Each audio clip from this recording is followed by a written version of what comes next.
And it's a good afternoon to you, Lagos. Welcome. And like I said earlier, I am back. I am back from Israel. And I have a special guest with me. A very special guest.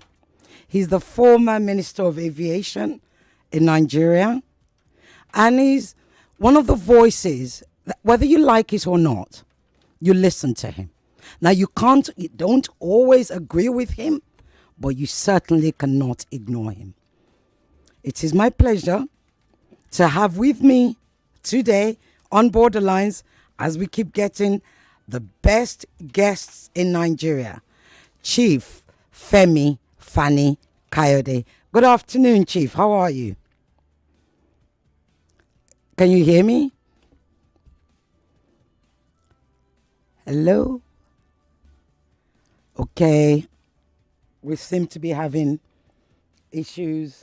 They're trying to sort it out. The gremlins, they do this, they keep doing this to us. Oh, sir, I believe you're muted. Chief, can you hear me?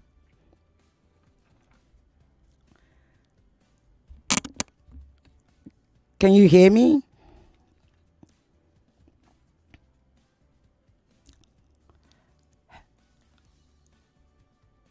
Can you please check your mute button?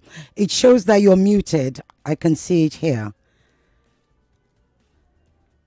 So I can't hear you, I'm afraid. Oh dear. Okay, let's go on a quick break so we can resolve this.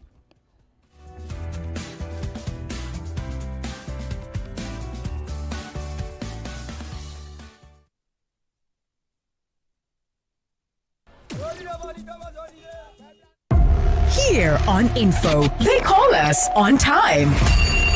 Because we bring it right on time. Anybody that wants to remove subsidy to build and repair our You don't have to be an ordinary man or a governor to be whipped into line. There is no justification for madness. It is madness for a reason. We'll serve it all year. Be the real that recognizes real. It's 99.3 Nigeria Info, your number one station for talk. This is The Voice Note on 99.3 Nigeria Info. Let's talk.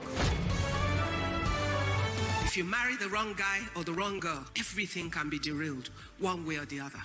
So don't play with it. Don't marry a fool, whether male or female. Have a sense of who you are. And when you have a sense of who you are, you will understand who is the fit for you as the Lord leads you. You will know that it's not about naira and kobo. It's not about silver and gold. The son of a rich man is not a rich boy, because only the one that has the cash flow has the money. What's the best thing that will happen? They'll have a big wedding. They didn't have it for you. They had the big wedding for their own image. They will give you a house and many cars on day one. All the cars will get old at the same time. And if you do not have the capacity to maintain or to keep them, you're already in trouble. They can't pay school fees. Cash flow is money to do everything you need to do every day, not for the wedding ceremony. So marrying the son of a rich man is not your solution. Seek to find the bone of your bone who can accommodate the vision and the ambition in your heart. To your number one station for talk, 99.3 Nigeria Info. Let's talk. And we're back. We're trying to resolve, these gremlins, huh? They have a habit of coming when you don't expect them. Technology will do that to you. So I know lots of you have questions. So whilst we're trying to resolve that, I'm going to give you a few minutes till this issue is resolved to ask me questions about my trip to Israel. Okay? So I'm going to open up the phone lines just for a few minutes. Don't get carried away. Okay? As I said, you can ask me about my trip to Israel. You can call 0700 993 993 993. And the female only line is 01 465 7190. The WhatsApp number is 0809 597 5805. I will do my best to answer your questions. That is, bear in mind, until this issue is resolved. Okay? Coming to your lines now. Hello. Hello. Hello. Can you hear me? Yeah, I'm hearing you. Good afternoon. Good afternoon. What's your name and where you calling from? Akinfenwa on the line. Calling from Ikorodu. Okay, go ahead, Akinfenwa. Welcome back to Nigeria. Thank you. Oh dear. So sorry. Okay. Hello. I don't know what's going on. Hello. Hello, good afternoon. Good afternoon. Turn your radio off, please. It's off already. Okay. What's your name and where you calling from, please? Okay, my name is Ayo. Ayo? Yeah. Where you calling from? I'm calling from AJ City. From where? AJ City, Ajegule. Oh, AJ City. Okay, Yeah, go okay. ahead. Go ahead. My question is, now that you travel to Israel, did you take any time to check like any old calendar or like map? Understand? So see, because there's been this story that from the 1940s when Israel declared their independence in the state of Palestine, now making them to become occupiers of the land. Now, did you try to make any research before 1940s if there was anything ever like Israel before close to Palestine? Understand? Okay. Yeah. If there was anything ever like Israel before close to Palestine, did you ever try at least to check any book that might have such records? Right. So, first and foremost, I wasn't there for that. Okay. I was there for coverage. Okay. And I was we were being taken to different places and actually being hosted. When I say hosted, several different representatives of, Israel socio-political landscape addressed us. We questioned them, interviewed them, etc. No. So I wasn't there to do that. However, what I want to understand is, what is the actual question that you want to ask? Yeah, my actual question is, because you hear some people say that Israel is occupying Palestinian land, one. Now, I want to know, before 1948, where the head of the Jewish Agency proclaimed the state of Israel, was there ever any people called Israel living side by side with Palestinians? Well, okay, let me help you with that. The land, the confusion that, oh dear. Sorry, your line cut off. I'm coming to another line. Hello. Yeah, good afternoon. Good afternoon. Your radio is on? Is the radio on TV in the background? Okay. Please, I need you to turn it off, please. Yeah. I can still hear your TV. I really need it off. It's completely off now. Okay, go ahead. My question is, who sponsored the trip? Was it Nigeria Info? Was it the Israeli government, or was it yourself? Good question. Well, it wouldn't be myself. Good God. I went there for work. So, why are the lines cutting off? I don't understand. Let me answer your question whilst you're there. I believe you're still listening. So the respective Israeli embassies across Africa, different parts of Africa, requested for senior journalists from their respective countries to come to to Israel to come and see certain things. So it was a media tour. So they took us out there on a media tour. I hope that answers your question. Hello? Oh. Hello? Good afternoon. Sister. Good afternoon. Good afternoon. What's your name? Where are you calling from? Mrs. Oboli, I'm calling from Ikorodu. Mrs. Oboli, go ahead. All right, ma. So far, so good. Whenever you interview your guests, there's always this back and forth that Hamas started it, Israel started it. Now, you were there firsthand to see what happened. In your own opinion, did Israel overreact, ma? Please, I just want to know. Let me hold on to the answer to that. And I'll tell you, there's a reason why. My guest is here. Number one, I can see him on screen. That's number one. Number two is I'm going to be writing about this, but I don't want to talk about it in isolation. So if I answer that question, I won't be able to give it its full respect. You understand the context of what my response will be. So that's the end of calls, everybody. I can see my guest, Chief Fani-Kayode, is on screen right now. Chief Femi Fani-Kayode, can you hear me? Yes, I can. Excellent, How you excellent. doing? Well, I had given How you this doing? big, sort of introduction, and then the network, as usual, let us down. So, and I I'm so didn't rehearse sorry. it. No, not at all, not at all. I didn't rehearse it. I'm So so to say it again, I won't be as, with the same aplomb or whatever. It's But very kind of you. Thank you. yes, but I must say, Lagos, I am speaking with a very special guest today, Chief Femi Fani-Kayode, who is also not just the chief, he's also the former aviation minister for Nigeria.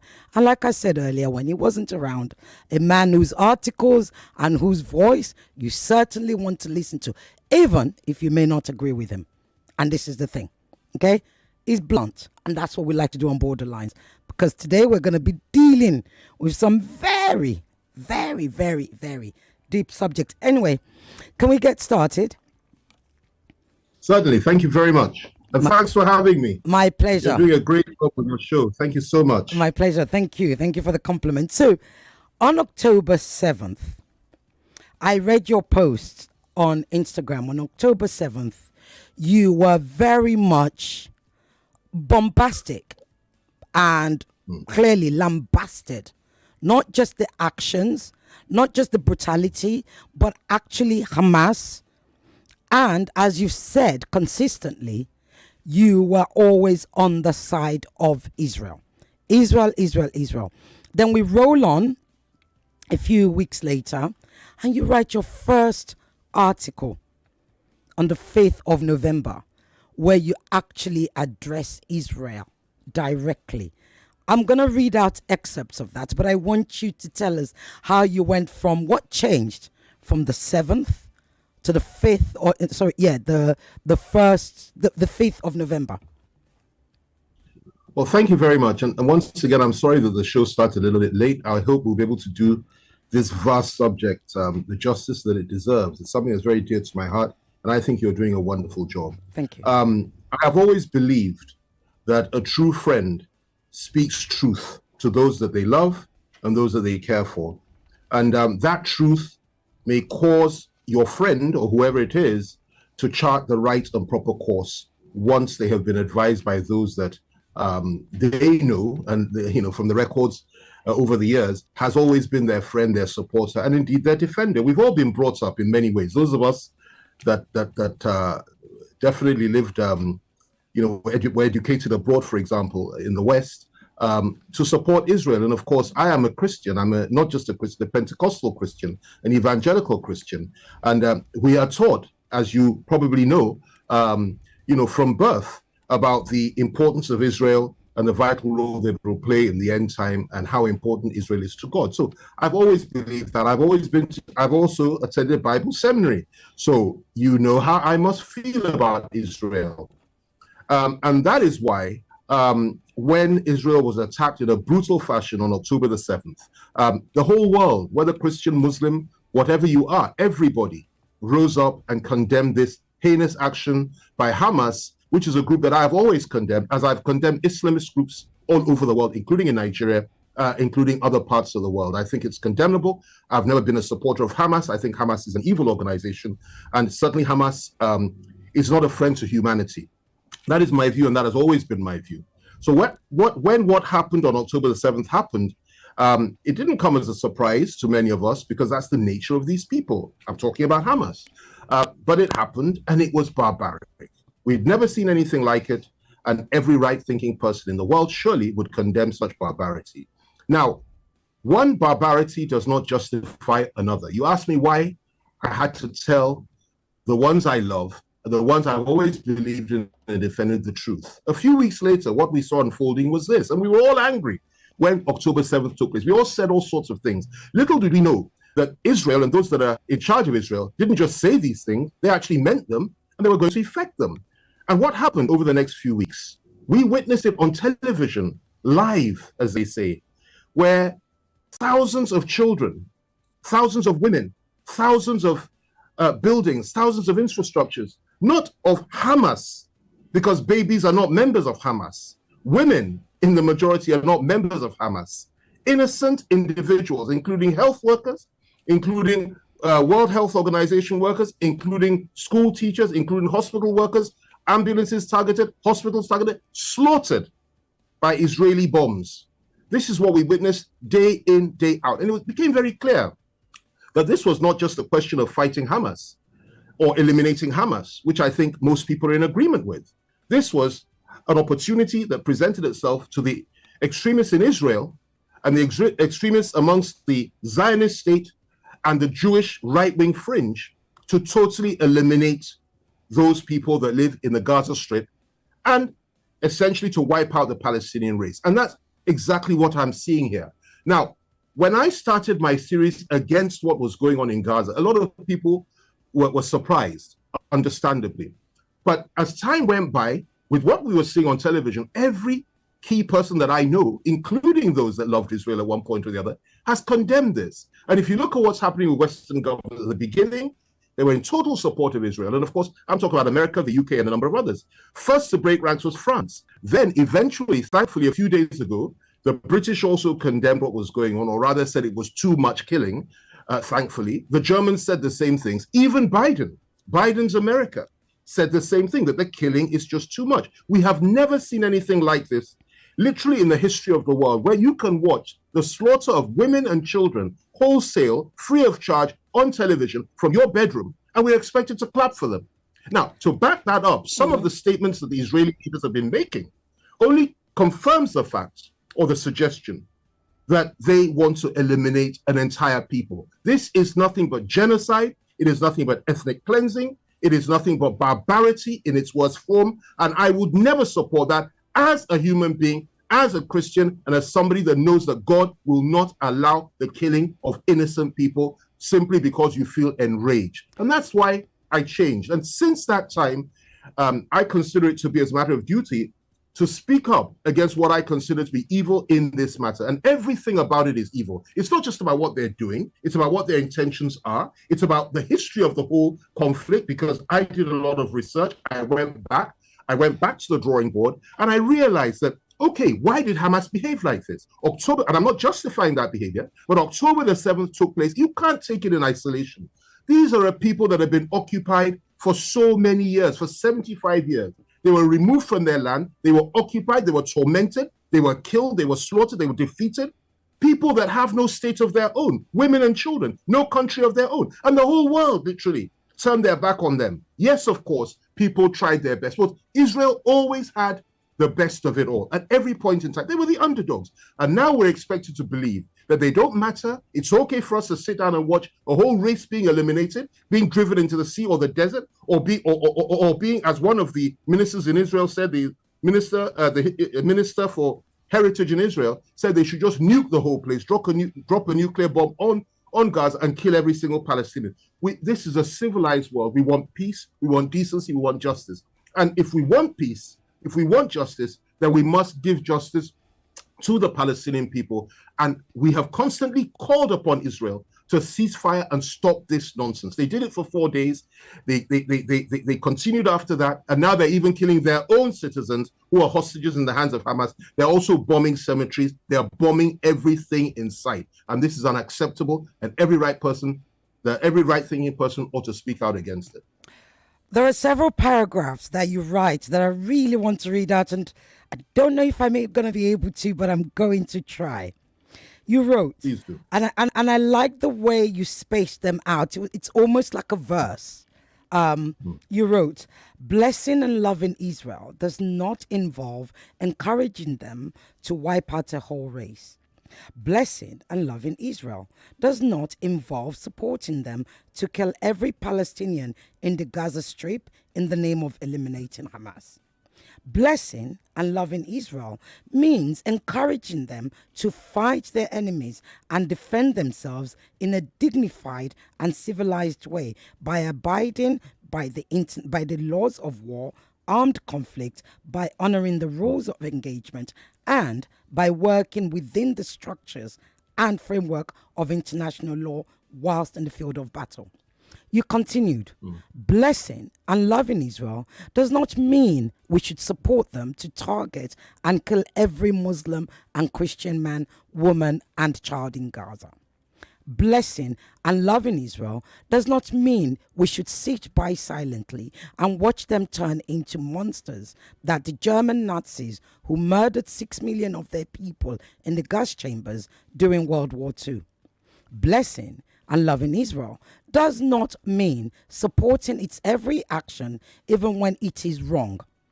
Blessing and loving Israel does not mean saying no to humanitarian pauses and the ground offensive and bombing or ceasefire in order to get the wounded out and sending much needed food and medical supplies. Blessing and loving Israel does not mean we should lose our humanity, our compassion, our decency, and our sense of reasoning.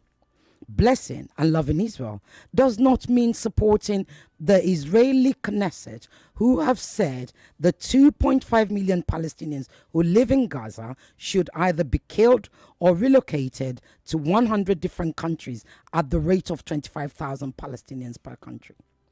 Blessing and loving Israel does not mean that we should espouse the hateful philosophy and satanic spirit of apartheid, which we as Africans spent so many decades opposing and resisting in South Africa.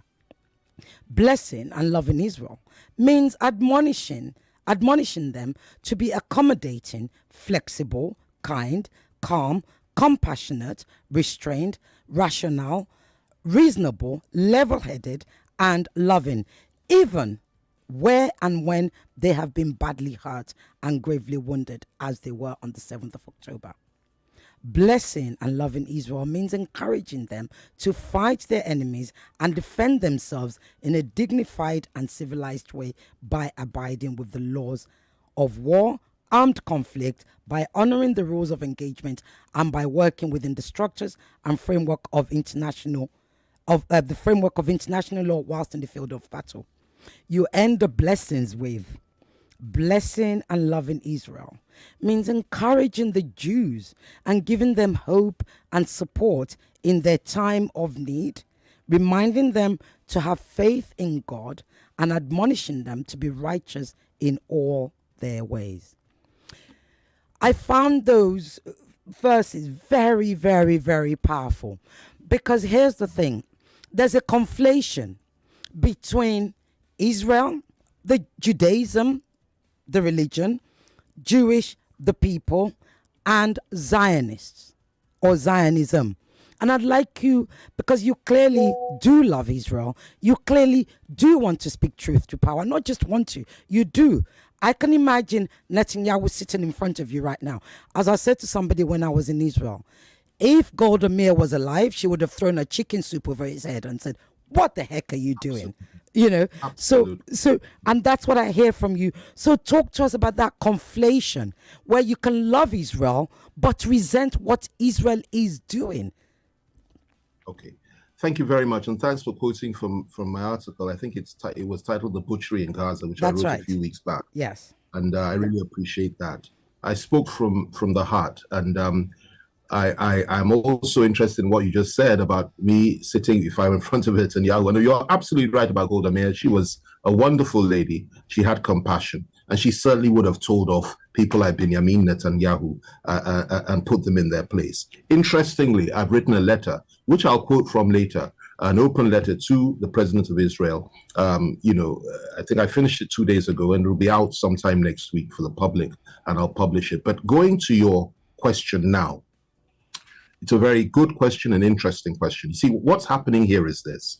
Let me start by telling you that a large number of Jewish people, the more traditional ones, the Torah Jews and so many others, what people call the most conservative form of Judaism, are actually against what Netanyahu is doing and actually do not believe in this expansionist idea of a greater Israel, where Israel will just simply expand its borders back to biblical days and try to gobble up all the countries around her, literally from Egypt up to Lebanon, up until literally the borders of Iran, which is really what the vision of a greater Israel is, and which is really what some of these people, I think, like Netanyahu, want to do. There is a distinction between Judaism, which is a faith that has suffered for many years, a great faith, a noble faith, with noble people who have been badly treated by the rest of the world for so many hundreds of years, literally thousands of years. There's a distinction between that group of people and the people that are running Israel today. Zionism is a completely different thing to Judaism, totally different. Zionism is a concept that came into being in the late 19th century. I believe the man's name was Hegel. I've forgotten his name. He created it. Herzl, that's it. He created, absolutely. I wrote about it in one of my essays in detail. But he created it. He established it, and he's the one that enunciated it. And what does it mean? Essentially, what Zionism means is this: that as far as they're concerned, the Jewish people are the master race, God's chosen people. Number one.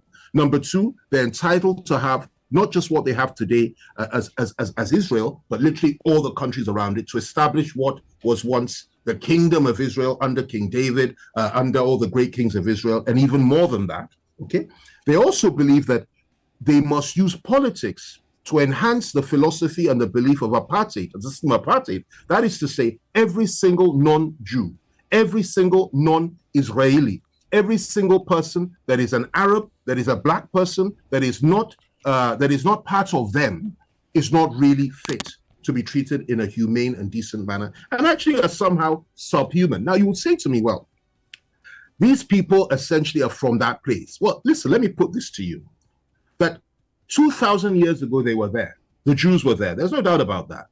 Now, for some reason, they were scattered all over the earth. They went away for 2,000 years. Other people were living in that area for that 2,000 years. Palestine came into being. It became a British colony later. But it came into being, and there were people there, Semitic people living there. 2,000 years later, you now come back simply because Germany killed so many of you. The world treated you so badly. The West collectively felt there was a sense of guilt that they had to find your homeland, a homeland for you to go back to and to live there. Okay, to make, to satisfy their own sense of conscience and decency, and also to make up for what the Germans had done to you. They killed 6 million people, and millions of others were killed by non-Germans, okay, throughout the century. So they decided, look, we need to do something for these people. And what happens? Where do we put them? There was a very strong argument. And in fact, the gentleman you mentioned earlier, the first choice that they had was actually Uganda. That, look, let's take them to Uganda. It almost came to that. Uganda in Africa. But ultimately, they said, no, let's take them to Israel, where they have roots and they can reclaim the land. And they went there. And when they got there, imagine those that have been there for 2,000 years are now met with people who say, listen, we own this land. You have to get out of this land. We must dominate you. We must overcome you. We must subject you to our will. And we must keep you firmly under us in the name of Zionism, because we are the master race. How do you expect the Palestinians and the Arabs to feel about that? Of course, they would resist it. But that's essentially what happened. And now what happened? It was a legitimate aspiration to have a Jewish state. There's nothing wrong with that, as long as they're prepared to live in peace with those who are already there, and we're prepared to tolerate and accept everybody else, just as we expect the Arabs to tolerate them too. But what happens? Zionism would manifest itself in the hearts and minds of those that join parties like the Likud Party in Israel, and also the right-wing, extreme right-wing Zionists. And they said, listen, we must take this land. Everybody below us, the Arabs and everybody else, are below us, and we must subjugate them. And they entrench what is established is essentially an apartheid state in the Middle East, where the Israelis were the only ones that mattered. Nobody else mattered. Now, let me tell you what is particularly disturbing about this. And I'm about to tell you something which it's in my open letter. I spoke about it extensively there, but it's really something that's lost on a lot of people. Let me tell you this: when you say people are anti-Semitic, what people don't realize is the real Semites, the Semitic people, are the Arabs and the Palestinians that are living there, not the Jews. And look at the leadership of the Jews. Look at the leadership of Israel. Just study it. These people are essentially Europeans that came from Europe maybe a generation or two ago. They went back there, and they're basically Europeans, all of them, from Netanyahu, Bibi Netanyahu, so every single one of them, even as going back as far back as Menachem Begin and all the rest of Ariel Sharon, they all have a root either in Eastern Europe, Western Europe, or elsewhere. So essentially, these people are European Jews, and they are the people that have come to take control of that area, subjugate everybody else, declare themselves as the master race in the name of their faith, and they're now pushing a political agenda to ensure that they are in full control. And of course, they have the full backing, with unconditional backing of America and the majority of the countries in the West. And the reason they're doing that, I will put it to you today, is because essentially they are the same people. The Americans, the Europeans, and the Jews that are leading Israel today are essentially Caucasians who have their roots in old Europe and who want to now have a seat of power in the Middle East to ensure that their will is done and to ensure that everybody else is subjugated and everybody else is held down. And that really is the problem. Now, let me tell you, if I were a Palestinian, I really don't think I'd sit at home and say, well, no, it's okay for you to kill our children. It's okay for you to kill our women. It's okay for you to subjugate us for 75 years and tell us that we don't exist and that we have no right and that we never existed and that we don't have any history. It's okay. I wouldn't say that. You wouldn't say that. If they killed, God forbid, our loved ones, you wouldn't say that. I wouldn't say that. These people have been subjected to the most horrible form of bondage and subjugation for many, many years. And it's time for the world to wake up, given what we're seeing now, to argue and stand for justice and fairness and a much more balanced approach to this whole matter. As we speak today, Israel feels they can do anything and get away with it. Then they're doing it with total and complete impunity. They're boasting about it. Now, if you don't mind, can I just read a little portion of this open letter? Go ahead. The president of Israel will get this in a matter of days, and it'll be all over the public space in a matter of days. I'll just cut the chase and get to the relevant part to show you the level of damage that these people have done, in case some of your listeners don't fully appreciate it. Now, I've started, but let me get to the paragraphs that are relevant. I said here, your killing spree, I'm talking to him now, Netanyahu. Your killing spree, genocidal binge, murderous disposition, blind rage, an unconscionable desire to wipe out, ethnically cleanse, and totally eliminate the entire Palestinian race has resulted in the mass murder of 26,000 innocent and defenseless Palestinians, which represents over 1% of the entire population of Gaza. 97 journalists, including Samir Abu Daka of Al Jazeera, and 3 Israeli hostages, whilst they were shirtless, begging for help and waving a white flag in Gaza, all in just 2 months. Of the 26,000 Palestinians that have been killed, 10,000 of them were children, and 6,400 of them were women. And no less than 20,000 were above the rubble, whilst over 6,000 of them remain below it. That's 20,000 above, 6,000 below. Outside of that, 24,000 Palestinian children have lost one or both parents in Israeli attacks, and 18,000 have been injured, with some in critical condition, while 60% of the people of Gaza are facing starvation. Of a truth, it is only those who do not have children that cannot feel the pain of the Palestinian people. 300 Palestinian health workers, 134 staffers of the United Nations, and a French foreign ministry official have been killed, and 1.9 million Gazans have been displaced. Hundreds of thousands of them are without food, clean water, and shelter, and 85% of them have been forced to leave their homes.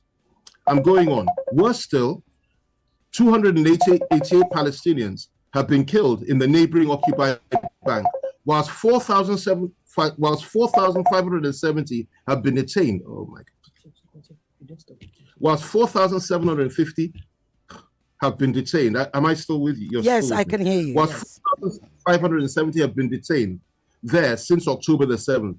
In addition to this, 100,000 buildings have been destroyed in Gaza. Thousands of refugees have been bombed and butchered in its numerous refugee camps. And a Palestinian woman and her daughter were targeted and shot dead in a church by an Israeli sniper. The latter is a particularly despicable and heinous crime, which Pope Francis has described as an act of terrorism. 12,000 bombs. Can I go on? Yes, please go ahead. Can I go on? We have listeners from abroad who are trying to call by Skype. Please go ahead. All right, 12,000 bombs and 40,000 tons of bombs have been dropped on Gaza, and half of all its buildings have been totally destroyed, whilst your Air Force says it struck at least 12,000 targets across the besieged Palestinian territory between October the 7th and November the 1st alone. Only God knows how high that number is today, making it one of the most intense bombing campaigns in recent history. I'm going on. As Christmas approaches, Bethlehem, birthplace of our Lord and Savior Jesus Christ, is under siege. And you have decided to sacrifice and forsake the remaining 130 hostages that are still with Hamas. All this led to Mustafa Barghouti, a former Minister of Information in the Palestinian Unity government and a member of the Palestinian Legislative Council, to say no human being in Palestine has any value to Israel, whether Muslim or Christian. The whole world knows how it treats Palestinians, how it treats Palestinians, and why it is killing journalists that are reporting the truth. I'll stop here where I just ask one question, and I'll say, can you dispute Mustafa's words? Now it goes on. It's a 4,000 word letter, and by, I'm sure, this week, Sunday onwards, it'll come out in the public realm. But this shows you just how serious the situation that we're in. And I think that it's incumbent upon each and every one of us to keep reminding others, keep telling the world that these people are human beings. They're not animals. Now, I am talking about the Palestinian people. I'm talking about those both in Gaza and on the West Bank. If you say Hamas is your target, why are you killing women and children in Gaza? If you say Hamas is your target, why are you targeting innocent women and children? Hundreds of people, thousands perhaps, have been slaughtered even in Gaza and detained. And settlers, that is Israeli settlers in Gaza, are going into areas they're not supposed to go in, demarcated areas for the Palestinians, building their homes, and your Minister of National Security is giving them weapons to kill local Palestinians in the West Bank, where Gaza doesn't exist. What's going on here is you have a rogue state that has lost its mind, is in the power of Zionism, is totally possessed, and is set to wipe out a people. And here we are watching that and acting as if it's a normal act. It is not normal, it is unacceptable, and we must resist it. Indeed. One of the things that I really like that you mentioned is the connection to Europe and the fact that fundamentally the reason Israel is able to get away with this is because practically every Israeli that has returned to Israel is from Europe or America. Absolutely. Incidentally, absolutely. You got. Yeah, I want us to talk about the colonialism. What most people also don't realize is that it was Europe who began anti-Semitic actions. It was Europe who expelled and ethnic cleansed the Jews from Europe. Absolutely. That's what triggered the birth of Zionism. And all of that happened prior to 1917. And I'm going to put this to you. Do you agree that Balfour's Declaration of 1917, which was, from Rothschild, etc., was their way, two things. One, their way of stopping Jews from coming to Britain, number one. Number two, Europe's way of, sort of paying for their guilt. What are your thoughts? Yeah, absolutely. The first, you're absolutely right. They wanted the Jews out. They'd been slaughtered, and not just Europe, the Russians. I mean, honestly, they really went through hell. And, some say, well, it's as a consequence of the judgments they brought upon themselves after the killing of our Lord and Savior Jesus Christ, where they said that, that let the sins and let the curse be upon us and our children. But, if you look at the history of the Jews, it really is tragic what has happened to them. But they were subjected to more tyranny and subjugation and wickedness by the Europeans than any other race on earth. I mean, the Europeans, they killed them like flies. And the funny thing, most of Europe actually had no problem with what Adolf Hitler was doing to the Jews. In fact, there was a very strong argument in the UK to actually support Adolf Hitler during the Second World War and not get involved in the war at all. The same with America. There was a strong body of opinion that believed that. But the truth is that the Europeans tormented and killed them more than... So they really did want to... Look, let's just get rid of this problem. Hitler went beyond the pale, gassed 6 million of them. I mean, this is something we just cannot defend before the world. And therefore, we need to ensure that we find somewhere for them to go so they can just continue whatever it is they're doing there. And, they resented them for also having the skill of controlling international financing, which is where the Rothschilds and things come in. I'll come to that in a minute. So they resented them. Like Hitler said it openly, that the Jews control everything. We want them out. We want to kill them. So they decided, look, push them to Israel. There'll be less of a problem for us, and we'll be able to now assuage our sense of guilt for what we've been doing to them over so many centuries. But the truth of the matter is that talking about Rothschild now and Balfour, the reality is this, that the Rothschilds literally own Israel, and Balfour literally gave them Israel. It was a brainchild of the Rothschilds. It was a gift to the Rothschild family, and it was something that, and I don't want to say too much about them at this stage, but if you look at the history, if you know anything about the Illuminati, if you know anything about what they call the Great Reset, and if you know what's really going on in the world, you know that there's a lot more to this than meets the eye. And what is happening here, or what has happened here, is that the Rothschilds were given this state. They were given free license to do anything they want with this state and establish a power and super hegemonic power state in the Middle East to ensure that from there, certain things will happen in the world which are yet to unfold. I have no doubt whatsoever that if we're not careful, World War III will be sparked off with the activities of the Middle East. Now, let me say this to you, clearly. I do not believe, as a Christian, I do not believe that Israel can ever be overcome. I do, however, have the right to say, from the river to the sea, Palestine will be free. I have every right to say that. And when I say that, I don't mean that the Jews must be killed, or the Zionist state must be wiped away, or that Zionism as a concept is something that must be banned. They can be as Zionist as they want, but they should keep it to themselves. What I mean when I say that is that the Palestinian people, just as the Jews, have every right to be free, have every right to have their own state, and have every right to live and be recognized as human beings.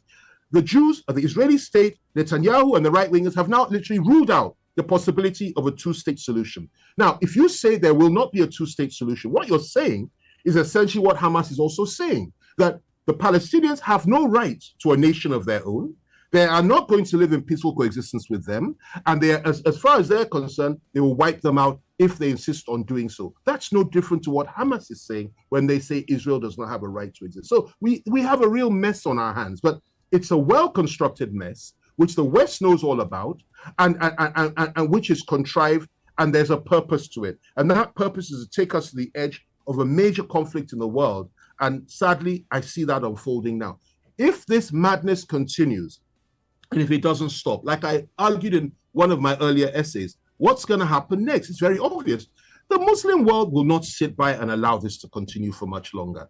You don't expect Egypt, even if the leadership wanted it to continue and wanted to keep the peace, the followership in Egypt will not accept it. The followership in the Arab Gulf states will not accept it. The followership in Iran will not accept it. The followership in Turkey, particularly Turkey, will not accept it. The followership in places like Yemen, they will not accept it. And eventually what will happen is that they will all come together with a clear plan and purpose to say, we are going to attempt to wipe Israel off the face of the earth. And you must also remember that the Russians are solidly with the Iranians.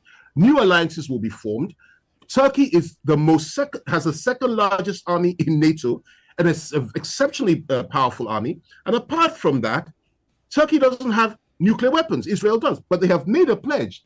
Pakistan has made a pledge that if Israel uses nuclear weapons against Turkey or any other Muslim country, they will step in and use nuclear weapons against Israel. So you see what's unfolding here. Hezbollah is exceptionally powerful, and you have the Mahdi army in Iraq. You have people that have this passion to fight for their rights as Muslims all over the Middle East. And if I were a Muslim, I would feel exceptionally passionate about this. But I'm not. I'm a Christian, and therefore I have compassion, and I have decency, and I believe that even where your friend, the Jews that we were taught to love and we were taught to support, even though they hate most of us and they're killing our own people too, when they go wrong, we are the first to speak out and say no. I know the history. I know what happened in Lebanon. I know what happened in the refugee camps of Shaba and Shatila, when the Christian phalange of the Lebanese killed hundreds of thousands of innocent Muslim refugees in those two refugee sites. And I know that Israel backed it. All sides have committed atrocities. The Jews have done it. The Christians have done it, the Muslims have done it. But it's a time to stop these atrocities, for all of us to come together in peace, recognize that we have the right to exist, love one another, understand one another, and work together for an expected end, for a better world. That's my position and will always be. We're about to go on a break, but I'm going to throw this at you. And when you come back, I want you to expatiate on it for us. Like you've rightly said, you know, I think, in fact, what I should say is, for a long time, Israel, namely Benjamin Netanyahu, has been pushing and sort of, you know, prodding America to go against Iran, wanting them to confront each other. Israel, right now, is losing the war, or is Israel not losing the war? I'd like you to talk to us about that. And number two is America, the US, Biden, Blinken, and the rest of the gang. They are increasingly more and more isolated, on the wrong side of history, as some would say. So we're going to go on a quick break. When we come back, I'd like you to expatiate on that for us, please. We'll be right back. Just a few seconds. Okay.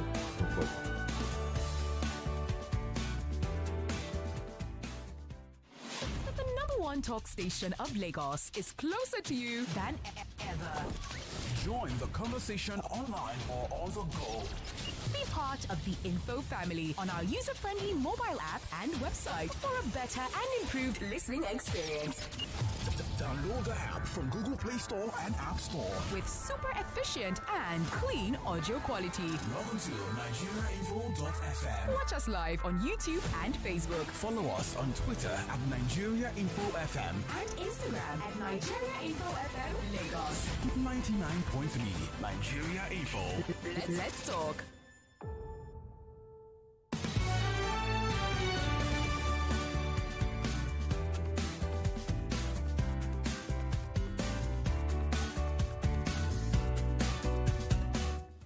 Welcome back, Lagos, Nigeria. We are still on Borderlines. And my guest, Chief Femi. Look, if you haven't been listening, I can't help you. You just have to just stay close. I mean, this is deep. This is as educative as you want. And you people better not be asking me silly questions after this, because if you're not listening, you're on your own. Sir, go ahead. I don't want to waste your time. What I said earlier before we went on break. Oh, you're muted. Is he muted? Oh, no, you're not. Go ahead. No, I think that was our side. Yeah. Could you just quickly repeat the first stanza of that? You asked me about whether there'll be a war. Yeah, is Israel losing this war, or is Israel winning the war? I mean, Israel would say we've killed 7,000 Hamas operatives, but we know there's over 40,000. Okay? No, look. How do you assess whether or not they're winning or losing the war? Number one, they have not achieved their strategic objectives. Even their tactical objectives have not been achieved, which is to eliminate Hamas. If they themselves are saying they've only killed 7,000 or 8,000 members of Hamas, and they themselves said there are 30,000 foot soldiers in Hamas, they've only killed 7,000, assuming they're even telling us the truth, okay? And that means they're nowhere near achieving their objectives. Secondly, what have they managed to do? Go to Europe, go to America, go to the Western world, go all over the world. You have hundreds of thousands, in some cases millions, of people. I'm not talking about the Arab world or the Muslim world. I'm talking about the Western world. And in Africa and places like that, you have millions of people marching the streets, wearing the colors of the Palestinian flag, calling and chanting for freedom for Palestine. This has never happened before. It's never happened.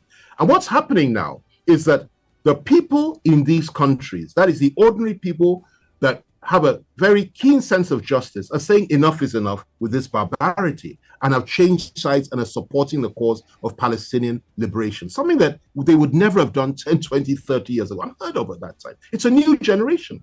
And in the same way that my generation fought against apartheid, in apartheid white minority rule South Africa, is what is happening today throughout the world. The younger people are speaking and protesting against the subjugation of the Palestinian people. And what is going on now is that Western governors are beginning to understand that if we're not careful, we will lose elections based on this issue alone. So the Israeli lobby in the West has weakened. It has weakened considerably. And the push for unconditional support for Israel, no matter what they do, even if they killed millions of innocent people, is beginning to now regress, and they're thinking twice about it. So they have lost, in the sense that they have lost support. They're losing support, they're losing backing, and even their closest friends, like Biden's America, are saying, listen, this is too much for us to bear. We may end up losing the next election if we continue to allow this. And I thank God for Al Jazeera.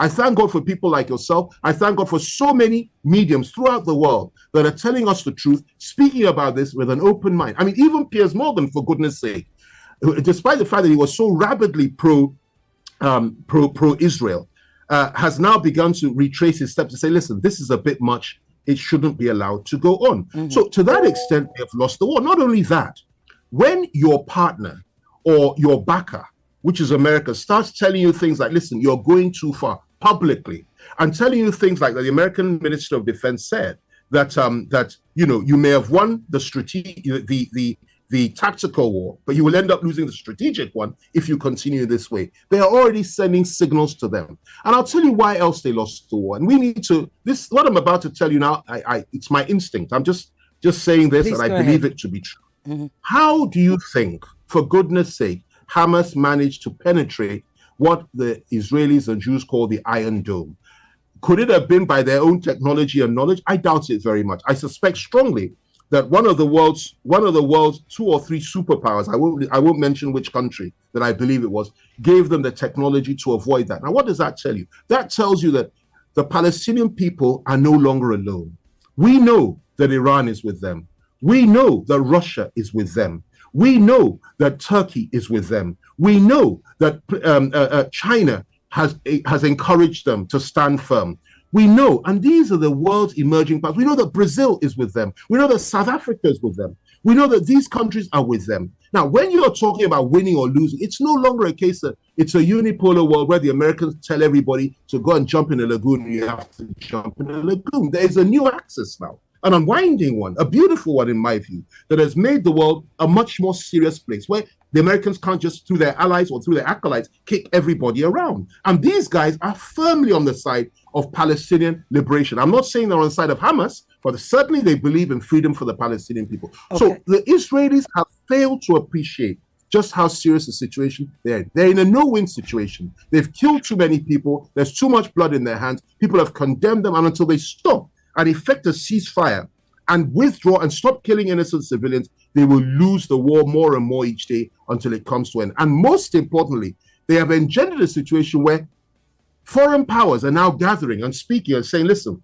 sooner or later, we're going to have to come together and resist this wickedness and stand against it. And when that happens, I really will think it is only God that can then protect and save the nation of Israel. And I pray they are saved. I don't want them wiped away. I believe that they have the right to exist, but I believe that this is not the way to ensure that you sustain that right or validate that.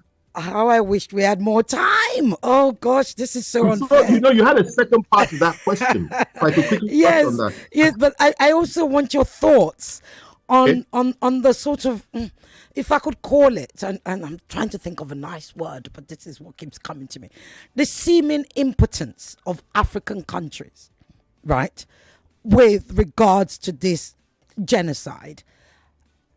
And why? The quietness. Okay, we've had South Africa. I think we've got the Algerians condemn it, and the Egyptian, but African countries, and even Nigeria. Although Nigeria went to the Arab League, and they said they support a 2-state solution. They're clearly on the side of Palestine, but they haven't condemned it. Where does that impotence come from? Oh, we don't have that's time. A very good question. We have like 3 minutes. Over to you. Okay, let me quickly address that. Should I proceed? Go ahead. Let me address that. I mean, I think it's probably a failing of us all as a people that we cannot stand on the side of truth. After all, others stood with us in our time of need.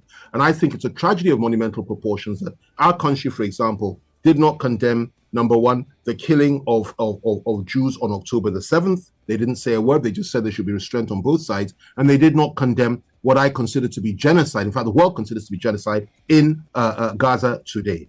And I think it's about time that we took a stand on these issues. Nigeria, for example, should not be led by South Africa in matters of honesty and matters of justice. We should be the leader. We should take the lead in Black Africa, not South Africa. And we have failed in that respect, I have to say. We need a virile, strong foreign policy. We don't need to be intimidated by the Americans. I've never been one that supports American imperialism or American hegemony. I've always supported the Russians, for example. I'm well known for that. I understand world politics very, very well, and I have no fear whatsoever about the implications of that. Our country is a big country, 200 million people. We have Muslims in this country, 50% of the population, Christians, the other 50%. And we should be able to come together and say with one voice that when Christians and Muslims are being slaughtered anywhere in the world, by Jews or by Zionists, we as a country should be able to stand up and say, we will not accept this. Now, of course, the Americans will tell us, please take it easy, and so will the Brits. But we don't have that affinity with Israel the way in which these people do.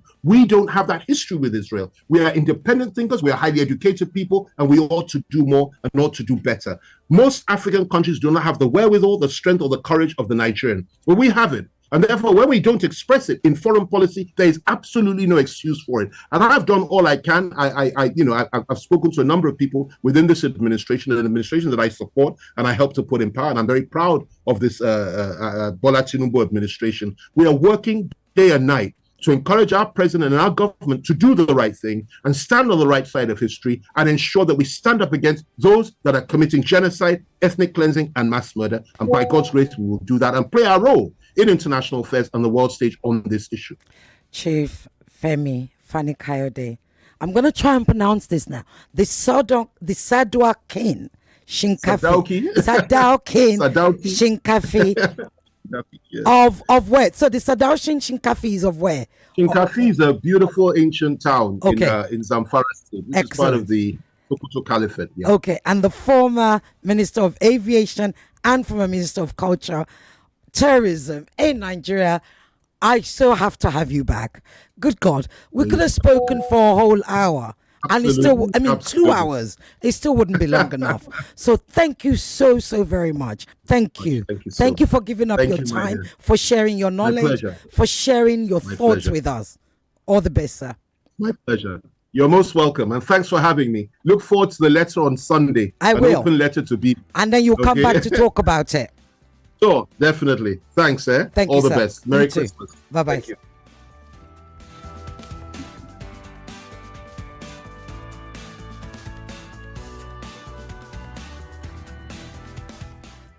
Your number one for news. Always spot on, fresh and direct on 99.3 Nigeria Info.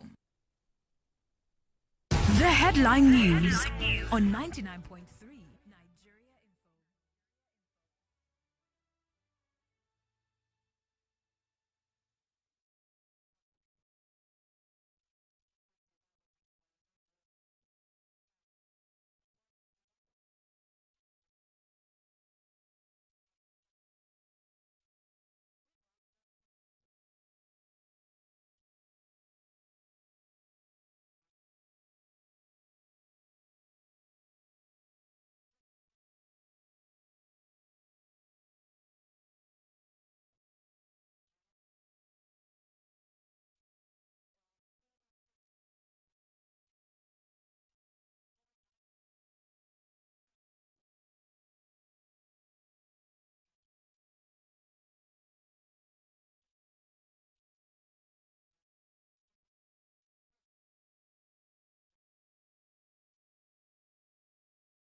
And welcome back to Borderlines, Lagos, Nigeria, wherever you are tuned in from. Hasn't it been the first half? Just the first half alone. Okay, because we're waiting for our second guest, I'm going to try and pick up your calls. I have messages, I have phone calls, I have the lines going very quickly. Hello. Hello, Ireti. Yes, good afternoon. Yeah, good afternoon. Good job and welcome back. Thank you. Yeah, I really appreciate your program this afternoon, and I've learned a lot. Thank you. With what I've some of the research and history I've also made research on and all that. And FFK has also put a light into some things, and it brightened my horizon as well, coupled with the knowledge I've had so far. And I want to say this, like as he rightly said, he has said it like most African countries, they are mute, they are silent over this. I think it has to do with our psyche. I mean, the way we deal with religious issue, and we want to incline this as a religious war. But I think it is not. As Femi Kayode has said now, it is way beyond that. And if we okay, the lines are going, and I've got my next guest is literally going to be signing. Oh yeah, quickly. Let me give more people opportunity. Thank you very much. Thank you. I get what you're saying though. Thank you. Hello, you have a minute. Quickly. What's your name? Where are you calling from? 1 minute. Yeah, it's Emmanuel. I'm calling from Epe. Go ahead, Emmanuel. Yeah, first off, the Israeli government makes it look as if they are killing the Hamas people in Gaza. And then my question is, more than the 100 people working for UN, are they Hamas people?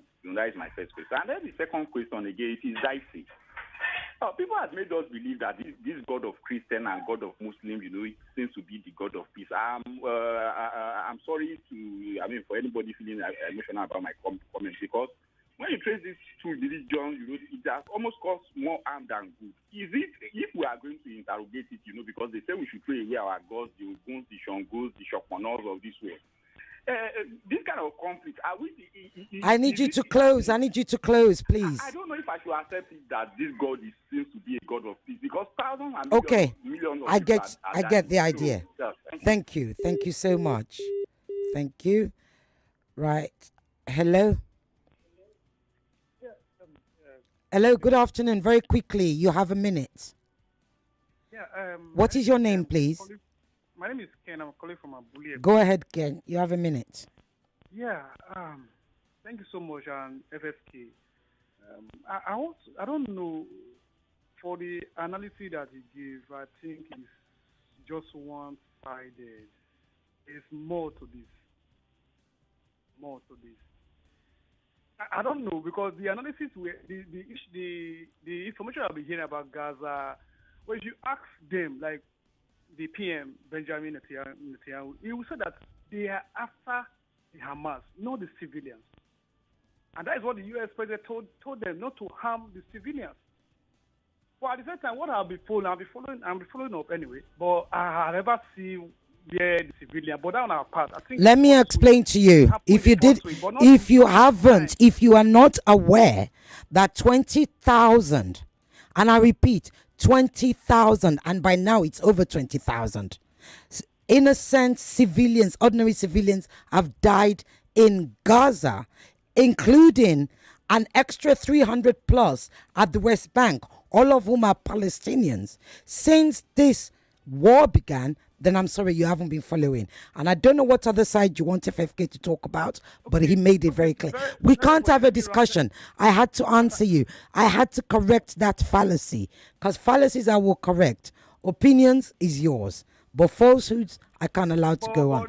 I've got to go. Okay. Now, let me try and read. I'm going to try and be fair. Let me read comments from WhatsApp. Okay, what have we got here? Cecile Gay, what FFK has said is spiritual in that. My contribution to what FFK has said is spiritual in that the rapture of the saints is around. Oh, no, we're not going to do this. We really are not going to go into this Armageddon, whatever prediction. Good God, it's Christmas. What? I don't know, in a few days we'll be eating turkey. Stop it. Good evening. I'm not even going to say what you called me. Please ask your guest what is the purpose behind the bombing of Israel by Hamas. The energy your guest is using to condemn Israel is in Israel's action in the war. Why not use this energy to condemn Hamas, who caused this war? I'm going to tell you to do something and do it immediately. His handle is at real_FFK. And just go and read. Oh, you need to go and read. Go and read. It's because we didn't have much time. You need to go and read what he wrote on the 7th. Then you will know that his passion, in actual fact, is evenly distributed. Okay? What's the next question? What have I got here? Can your guest please narrate the history between the Crusade and the Muslims and how the Palestinians came to be? Fine. Well, the Christian Crusaders and the Muslims and how the Palestinians came to be. What do you mean and how the land of Palestine has always existed? Yes, indeed, there was a war. In fact, possibly, arguably, if my history serves me right, is that some of the greatest war were fought between Christian Crusaders and Muslims. So I don't understand what you are asking me, right? I don't understand. But anyway, he's not here, so I can only do my best. What have I got here?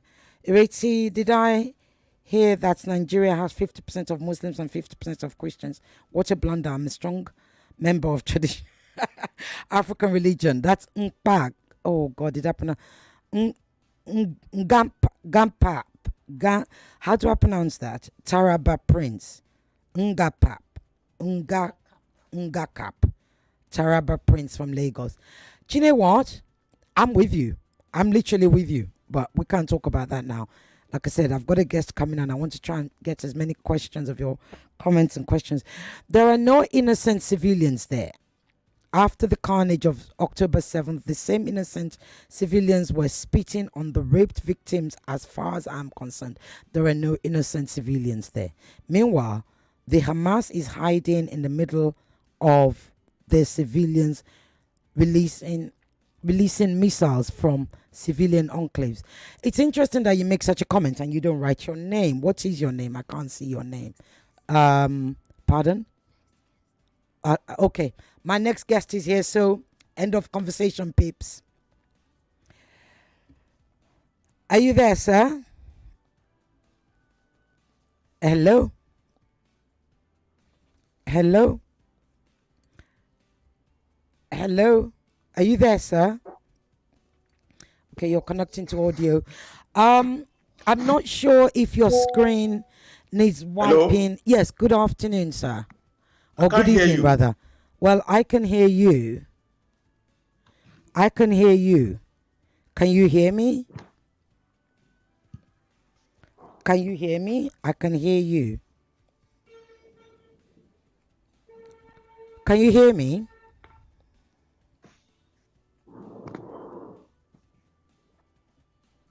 Hello? Okay, whilst that technical our technical team will sort that out. Yeah. I'm going to continue picking your calls. Can you hear me, sir? Hello? Hello? Hello? I'm afraid I'm going to leave our technical team to sort that out while I pick up your calls, Lagos. Okay? I'm coming to your calls now. Hello? Hello? Can you hear me? Hello? Oh, I can't hear you. What's your name and where you calling from, please? Okay, I don't know what's going on with this now. Hello? Hello? Hello? Good evening, Good evening. What's your name and where you calling from? I am Mrs. Aviation. Hello? Okay. Ever Oh. since this problem started Yes. between Israel and Hamas, October. Can you hear me? Yes, sir, I can hear you. Yes. Can you hear me can now? you see me? I can't see you Can very you see? not really because it's all blurred. I don't know, maybe there's something in front of your screen. You can't see me? It's almost like there's something in front of your screen. Perhaps I don't know if there's anybody there that can help you. No, there's nobody here with me. I'm the only one. Let me dial in again, please. Let me dial in again. Okay.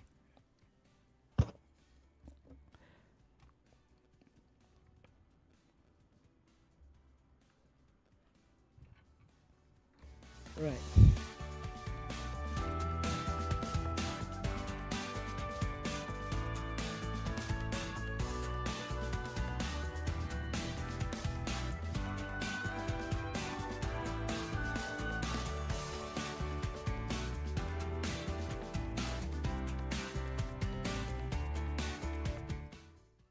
Hello?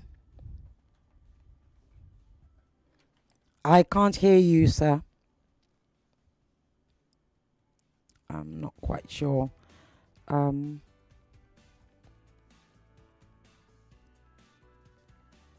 Hello? Okay. Are you there, sir? Can you hear me? Yes, I can. I don't know what's happening. I can't really see you, but we can continue with the interview because we're losing time. Is that okay? Hello? Hello? I can't hear you again. You've gone on mute, sir. I don't know what's happening. Okay, now I can hear you. Is it okay if we continue with the interview? Since you can hear me and I can hear you. Is that okay? Is that okay? Sir, can you hear me?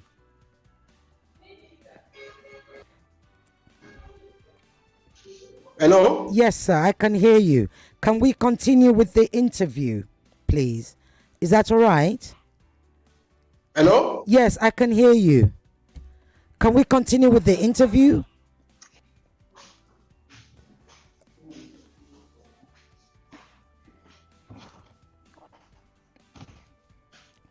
Right.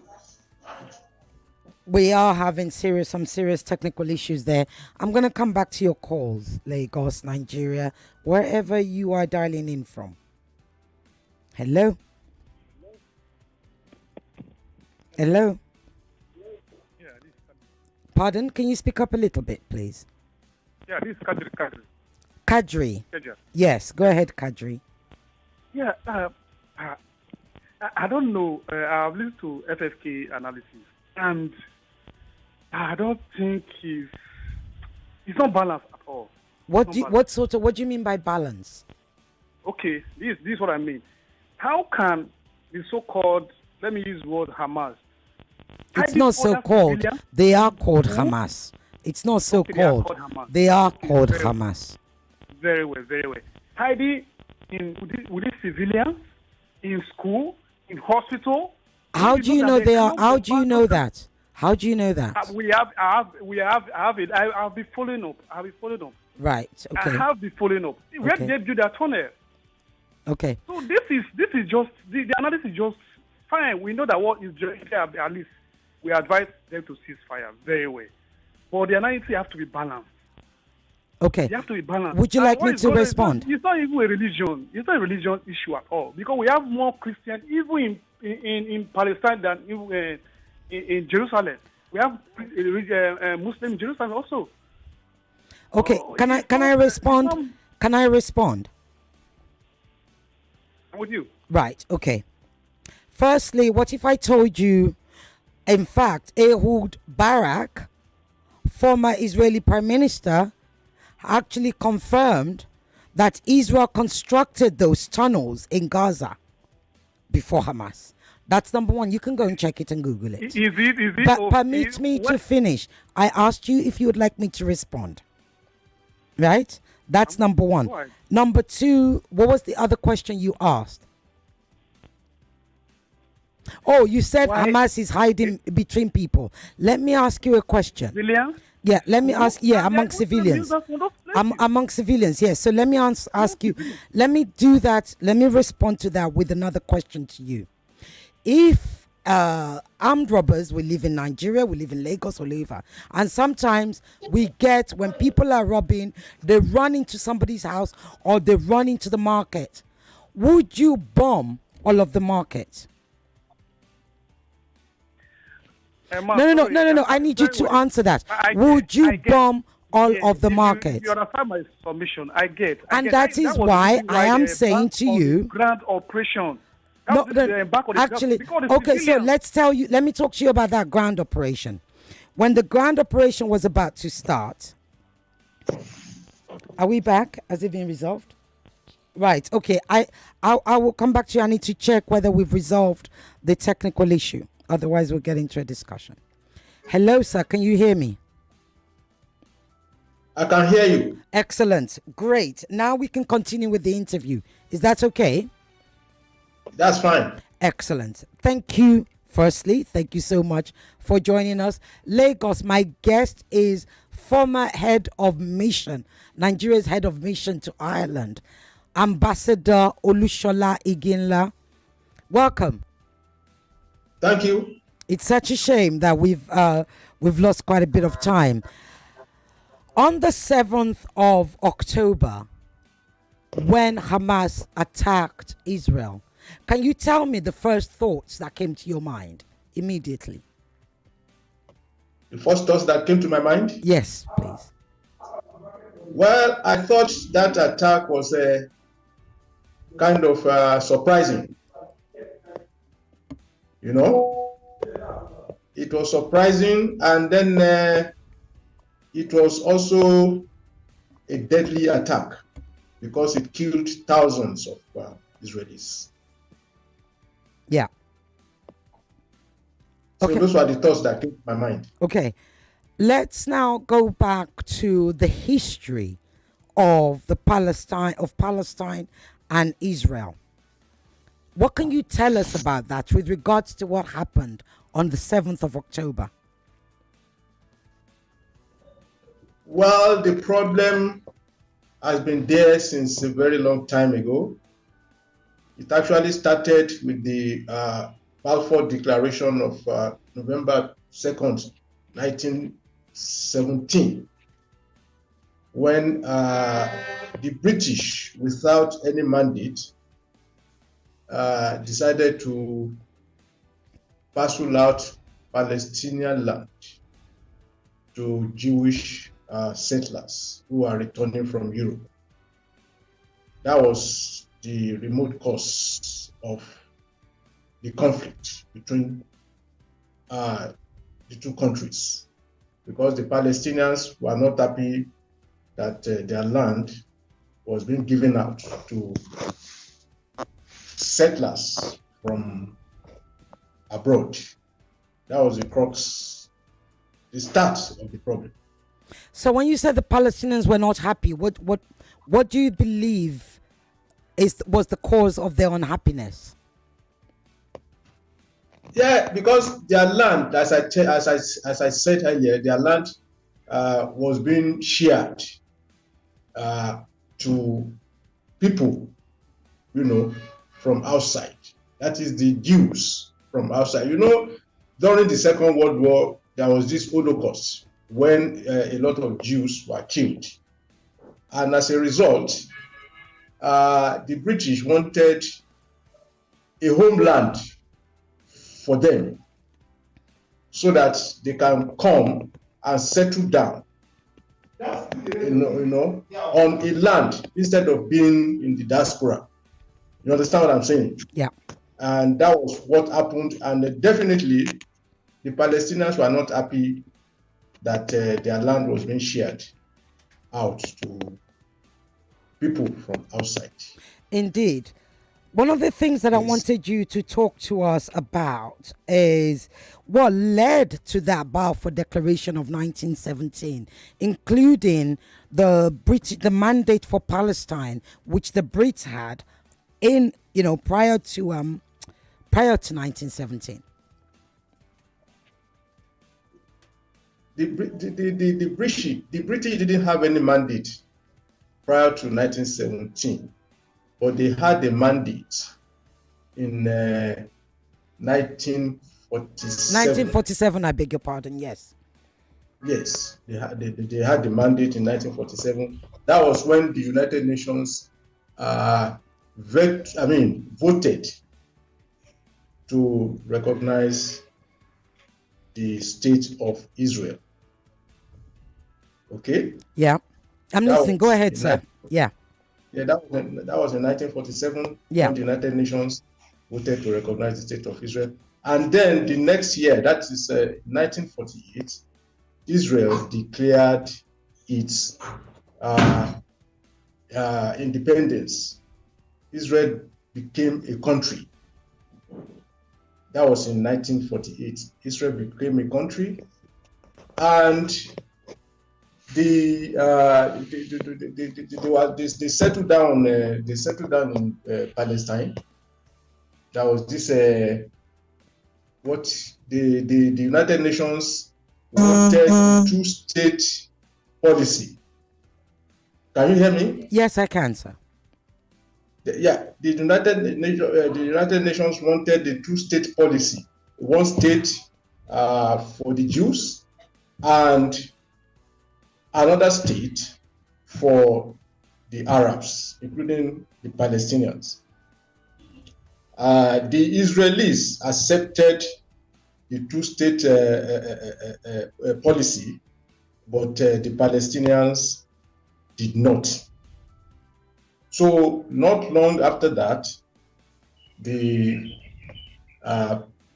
four Arab countries, namely five, namely Syria, Iraq, Transjordan, as it was called at that time. That was Jordan, but it was called Transjordan as at that time. Egypt, and then anyway, those countries attacked Israel militarily. There was a war which was fought, and unfortunately, Israel prevailed in that war. And then Israel was now able to acquire even more territories. Israel at that time seized the Gaza Strip from Egypt. They seized the Golan Heights from Syria. And then they seized the West Bank from Transjordan.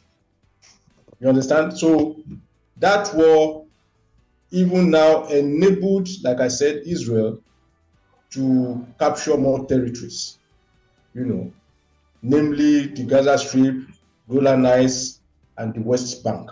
That was what happened after the end of that war. Talk to us, thank you so much. Talk to us about Israel's blockade of Gaza. By that, I mean the building of the wall and what led to that. Israel's blockade of Gaza? Yes, the wall that they used to blockade Gaza, yes. That was one of the consequences of the war, of that war, because they seized, like I said, they seized the Gaza Strip from Egypt. And they blockaded the Gaza Strip together with Egypt. Egypt blockaded its own side, and Israel blockaded its own side. Yeah. Mm-hmm. That was one of the consequences of the war. Yes. But when we come closer to today, we then had the Oslo Agreement, right? Can you talk to us about the Oslo Agreement, please?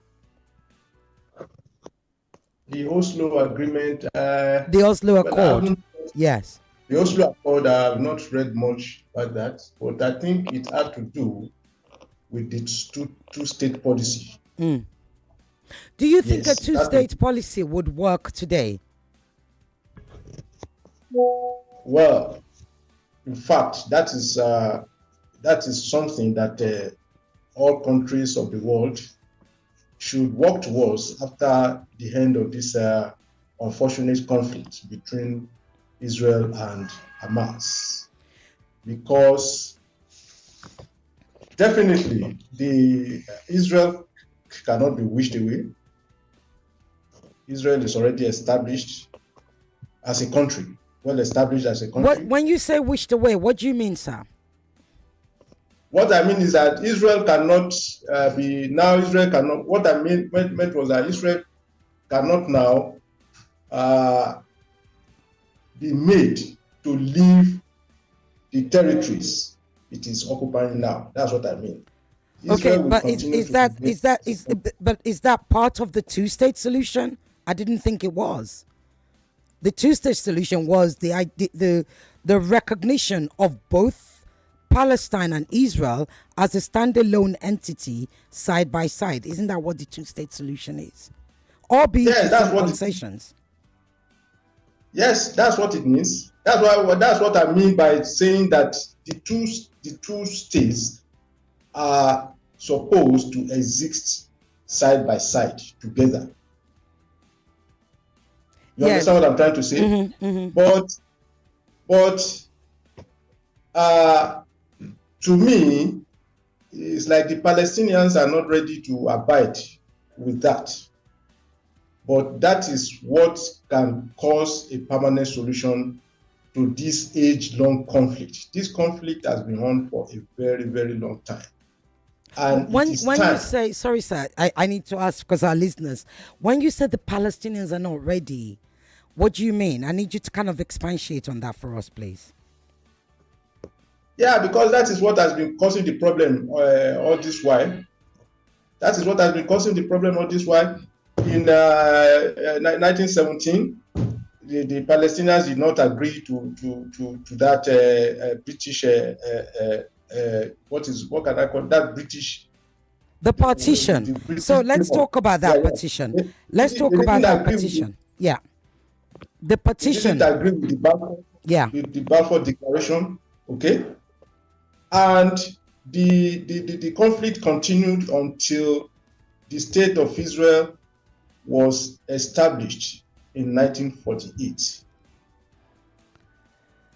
And I told you that immediately after that, Israel was attacked by 4 Arab countries, but they were not able to conquer Israel or destroy Israel. You understand? Yeah. And this is what has been causing the problem all the while, especially when a highline politician like Benjamin Netanyahu first came to power in Israel.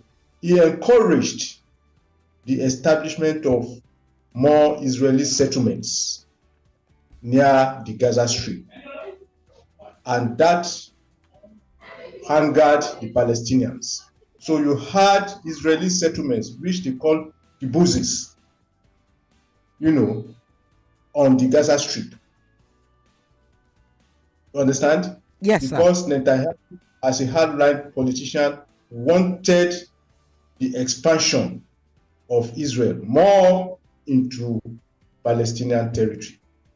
And that has been the basic problem between the two countries. And that was what led also to the attack of October 7 by Hamas on these Israeli settlements. Okay, so thank you. We're going to go on a quick break and we'll be back.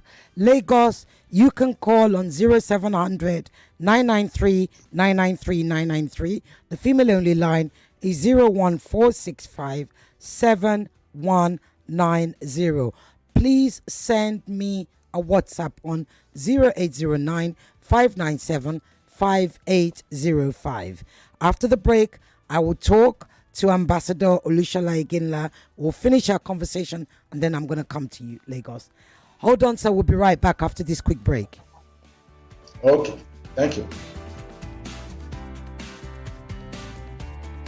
You're listening to your number one station for talk, 99.3 Nigeria Info. Let's talk. The biggest stories around the world. 3,298 inmates on death row in Nigeria prisons. All in one platform. Plans are underway to evacuate Nigerians in Sudan. Let's talk sport. Let's talk information, news, and current affairs. It recommends that INEC should not be a defendant when we have election petitions. Together, we'll have a great conversation and more. On 99.3 Nigeria Info. Let's talk.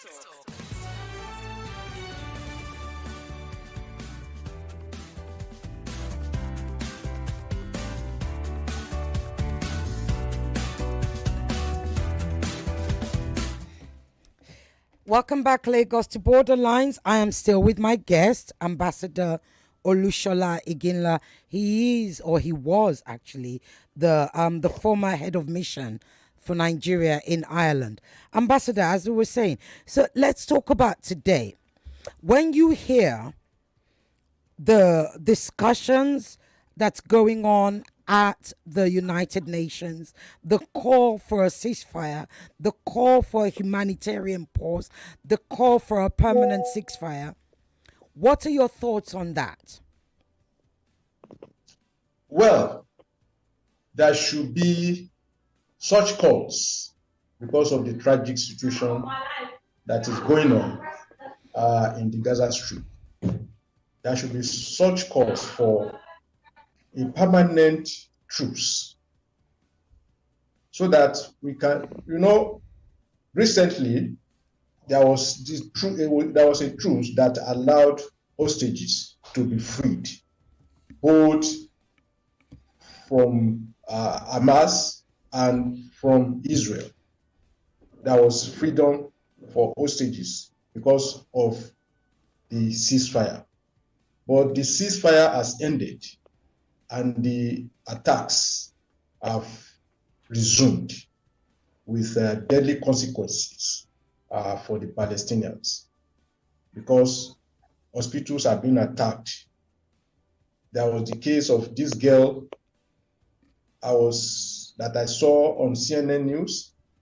The girl was attacked. The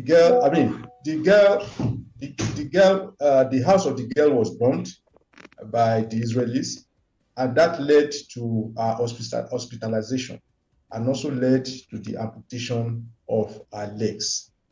She was in the hospital when another bomb struck the hospital she was in and killed her. So you can see such tragic situations cannot be allowed to continue. That is why I'm saying that the world should come together to encourage and persuade both Hamas and Israel to let peace prevail so that hostages can be freed and so that humanitarian aid can pour into Gaza, because Gaza now is a land of suffering as a result of this Hamas-Israel conflict. Indeed. Just before we close, we're about to close. My interview with you, we're about to finish in time. Just finally, before we close, if I may just ask you, the majority of African countries have been quiet about this war. They've been pretty much muted. As a former ambassador, why do you think that is? Why majority of African countries have been quiet? Yes, sir. Yes, well, except with the exception of some few countries like South Africa and I think Kenya, who are actively supporting Israel. I think the majority of African countries are on the side of the Palestinians. South Africa doesn't support Israel, sir. South Africa has actually expelled the Israeli ambassador and they've cut off ties with Israel. Yeah. I made a mistake there. Yes, sir. Oh, okay. Many African countries are actually in support of the Palestinian cause or the Palestinian struggle. But of course, they are, refraining from voicing out their support in the international forum, especially in the United Nations. Yes, why do you General think that Assembly. is? Why are they why that refrain? What do you Well, think is causing it?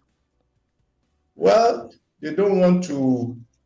They don't. I think the main issue is that they don't want to offend Israel. They don't want to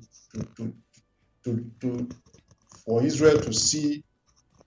The African leaders, they don't want Israel to see their countries as being against them, because African countries are gaining a lot from Israel. Oh, really? Okay, I need you to tell us then why. You just said something really critical. African countries have gained a lot from Israel, which is probably why they don't want Israel to see them as against them. Can you tell us some of those things that they've gained? Some of the things that Israel is doing for Africa. Yeah, that Africa has gained from Israel. Yes, sir. Yeah, when you talk about mainly it's medical assistance, medical aid. What do you mean, sir? What I mean is that Israel gives African countries, trains their doctors, nurses, and gives African countries drugs too. A lot of that's what I mean by medical support. All right, so Israel gives us a lot of free medicines and stuff. Yes. Right. Yes. Does that apply to Nigeria? You said? Does that also apply to Nigeria? Yes, it does. Definitely. Okay. It does. Okay. It does apply to Nigeria. Okay. And that is why you see many African countries abstaining to vote for either Palestine or Israel in the United Nations General Assembly. Wonderful. Thank you so very much, especially in that question, because you've been able to actually take, our conversations further. Ambassador Olusola Iginla, former head of mission for Nigeria to Ireland. Thank you so much for joining us. Thank you very much for having me. Thank you, sir. It's a pleasure. Okay. Okay. Then. All right. Thank you, sir. Bye-bye.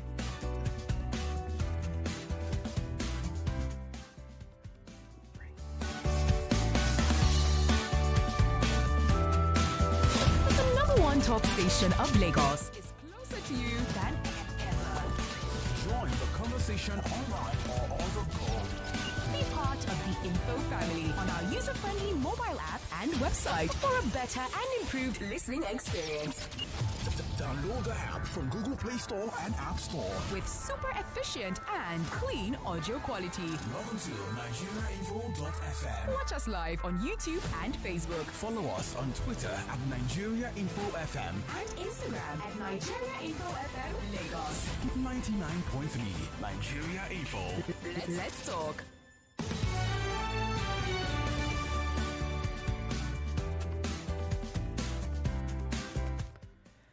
Welcome back to Borderlines Lagos, Nigeria, wherever you are joining us from. And some of you that were calling on Skype whilst my interview with FFK was going on. It's a good time to call. We've got some 15 minutes or so left. So I'm going to use that for us to talk. Each person, I know you all have lots of questions. Each of you can ask me about Israel, my trip to Israel, or ask me about what you heard, and I will give you the answers that I can. But 2 minutes, because the lines are already going. 2 minutes. We have lots of WhatsApp calls, okay? WhatsApp questions, rather, and comments. Hello? Hello? Hello? Good evening. Good evening. Good evening. Sorry, there was something in the studio. Oh, good evening. What's your name and where you calling from, sir? Yeah, this is Bola speaking from Ojo. Sorry, Bola, did you say? Yeah, Bola. Okay, go ahead, sir. Yeah, I want to ask a question. Like, what I don't know is Palestine an European country? I beg your pardon? is Palestine. Palestine. Yes, Palestine. Yeah, is it an European? No, it isn't. No, it isn't. It isn't. No, it isn't. But how come Israel is now an European country? But Israel isn't an European country. Why do you think Israel? Country. Why do you think Israel is a European country? Okay, because from my own point of view, they normally took part in European tournaments, and they are this sport European sport. Israel is not part of the EU. Israel is not a European country. Israel is in the Middle East. But they always take part. Their team always take part in UEFA Champions League, like European, competition. I wasn't aware of that, and I follow football, but I can assure you, Israel is not in Europe. It is not part of Europe. Neither is Palestine. They are both in the Middle East. Thank you. Bear with me. Hello. Hello. Hello, are you there? Hello. Gosh. Hello. Hello. Hello. Yes, good afternoon. Or good evening, good rather. afternoon. Good evening. This is Akinde from Ikorodu. Go ahead. I just want to ask you one first question. Is there a difference between this Israel and the Israelites in the Bible?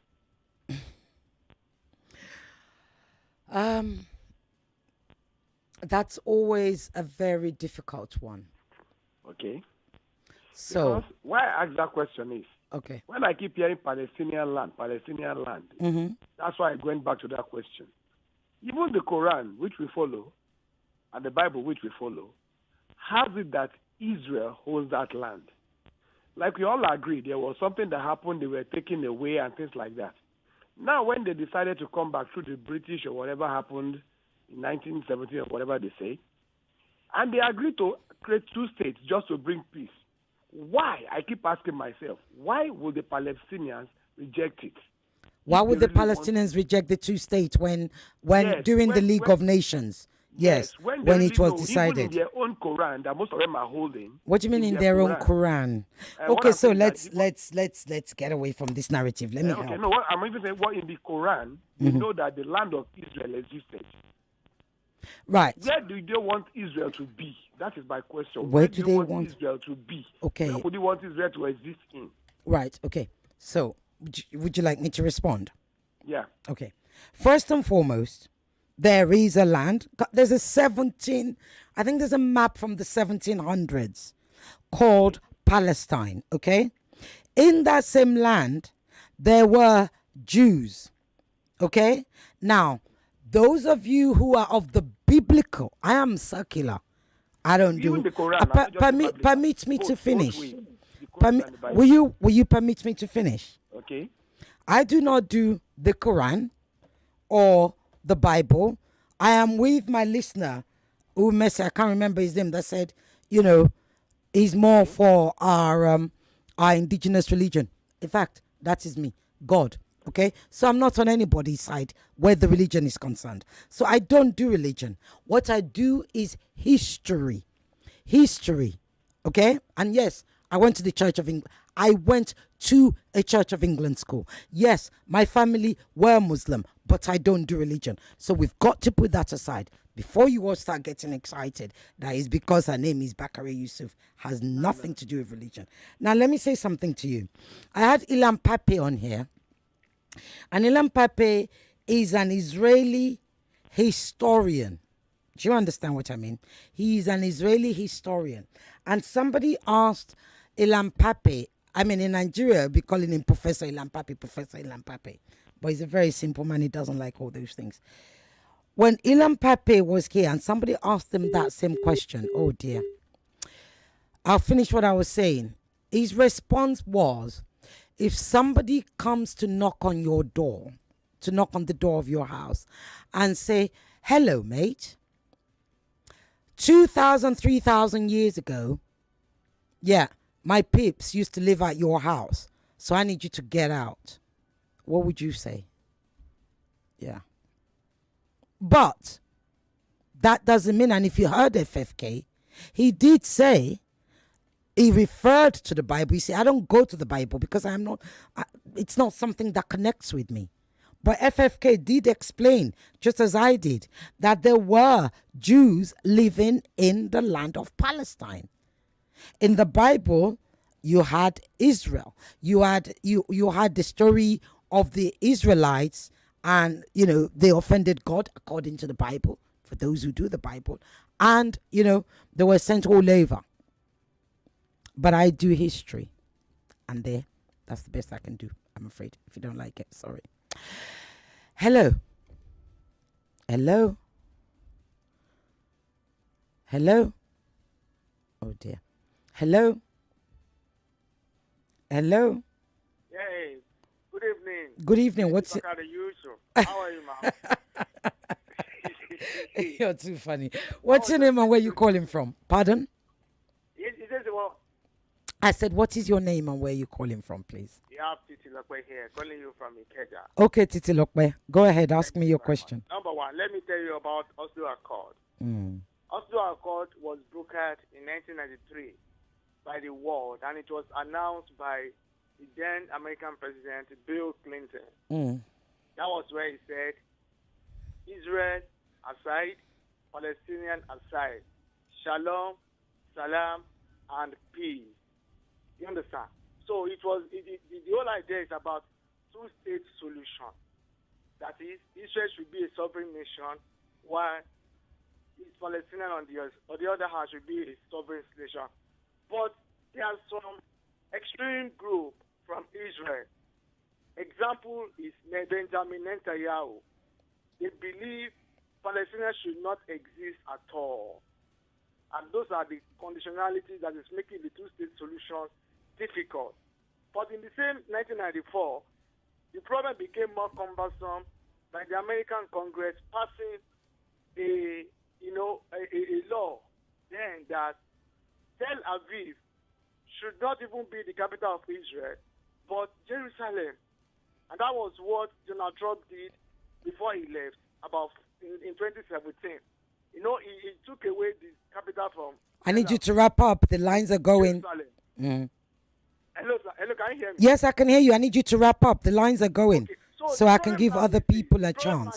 Because I had one of your guests the other day there, that with Donald Trump's decision and the latest problem now, what is going to be the next line of action? I think the hypocrisy has got to stop. Joe Biden he needs to stop being an hypocrite. The same thing with Rishi Sunak and the French president. They need to come to the reality that justice must be served, and the Palestinians must be allowed to go on their own separate way. Thank you. Thank you. Appetite in Israel. Thank you. Thank you. Hello.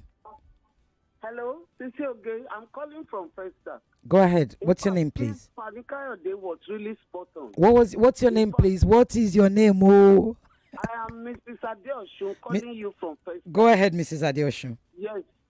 Hamas did a very bad thing on October 7th. But the bitterness, the anger, and the resentment of the Israelites, led by Netanyahu and his the leadership, is very bad. And it's genocide they are committing in Gaza. And the Arab nations, they are not happy with it. So we just pray that this United Nations resolution that they are about to make, that America will support it. And everybody now will now counter whatever Israel has been doing. It's terrible. How can the ordinary Palestinians suffer for what Hamas did? And enough is enough.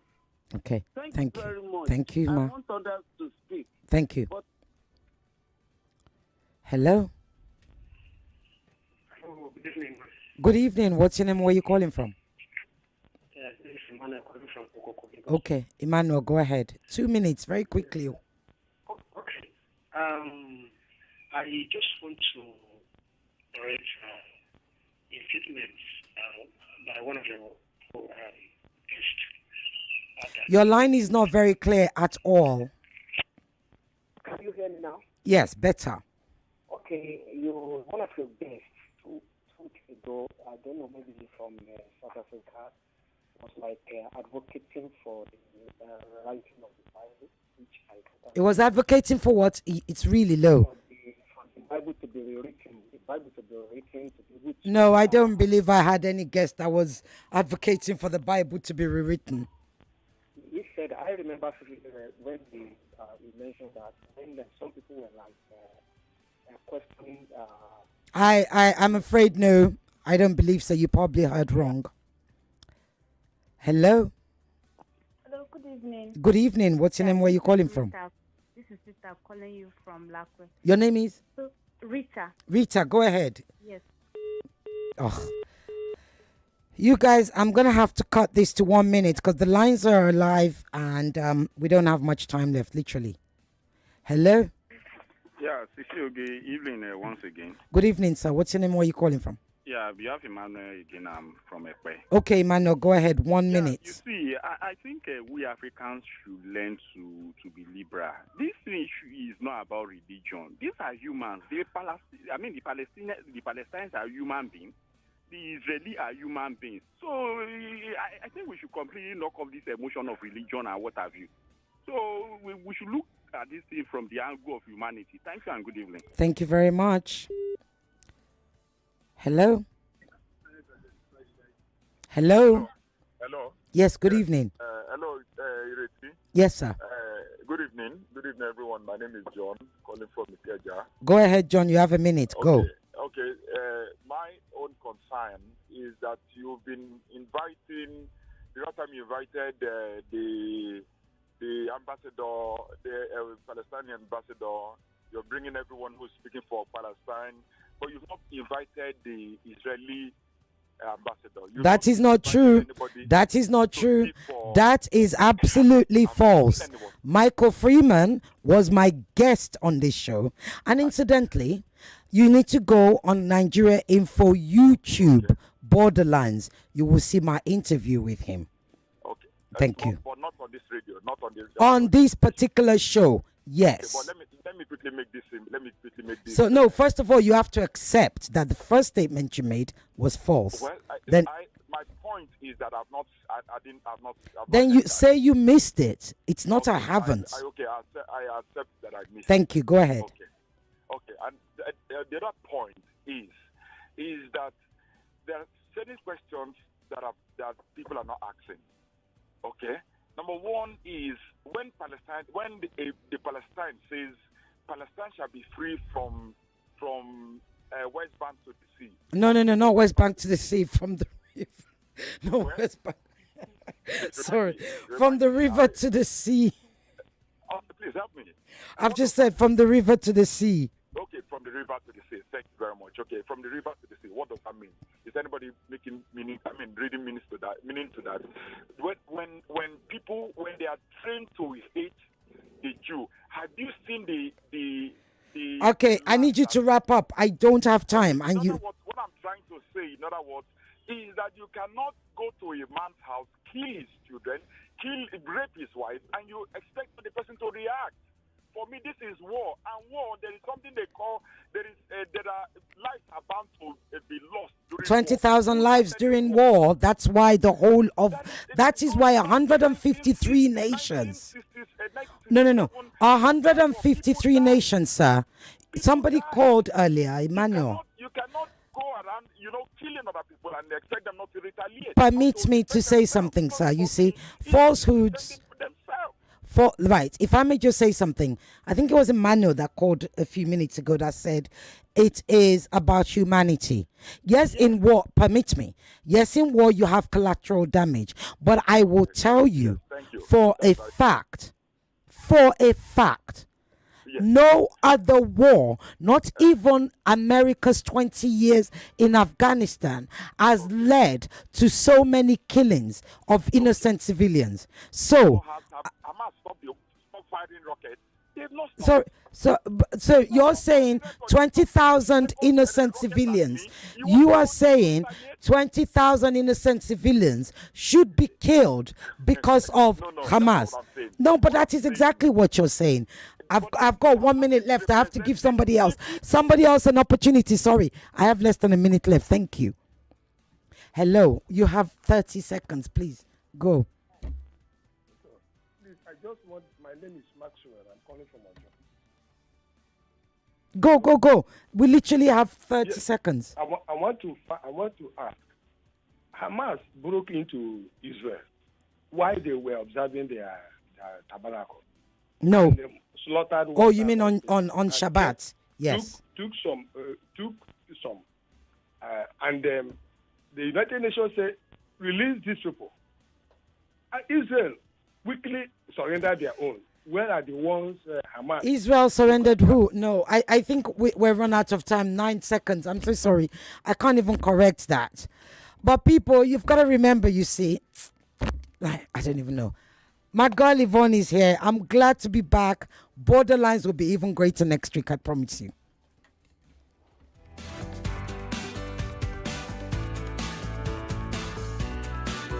My name is Abdul. My friends ask me how I stay updated with current 99.3 Nigeria Info. We are more than just radio. Subscribe to our YouTube channel at Nigeria Info FM. Check us out on Facebook at Nigeria Info 99.3. Follow us on Twitter at Nigeria Info FM and on Instagram at Nigeria Info FM Lagos for live updates as it happens.